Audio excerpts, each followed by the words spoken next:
जय श्रीराम नाशिककर. सुप्रभात. तर सर्वात पहिले सर्व नाशिककरांना ना खूप खूप शुभेच्छा.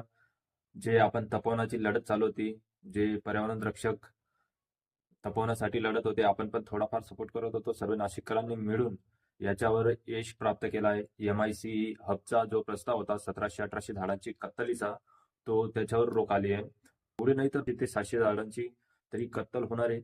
तर या कत्तलीला पण आपण जेवढे वृक्षांकडनं लढत दिली तरी त्याच्यात अजून काहीतरी वृक्ष असे आहेत की तोड होऊ शकते.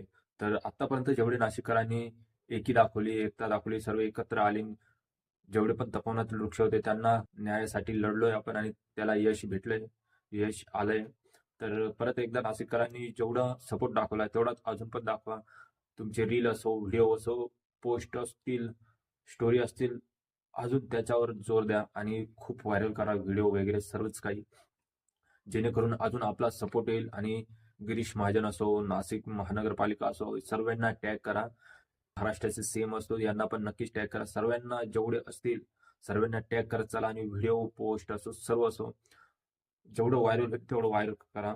आणि आपल्या तपोवनातील एकही झाडाला तोडलं गेलं नाही पाहाल. तर तरी परत एकदा सर्व नाशिककरांना खूप खूप शुभेच्छा. तपोवनाला वाचवलंय, तपोवनाच्या वृक्षांना न्याय दिलाय आपण सर्वांनी, सर्व नाशिककरांनी. त्याच्यासाठी परत एकदा धन्यवाद. आणि अजून पण तो आपला जो युद्ध होता तो आपला थांबला नाही. जी आपली लढत होती ती थांबली नाहीये. अजून पण काही अशी वृक्ष आहेत त्यांना ते तोडायचंच माग आहेत. तरी अजून नाशिक एकत्र या आणि अजून पण आपण सर्व झाडांना वाचवण्यात यशस्वी ठरू शकतो.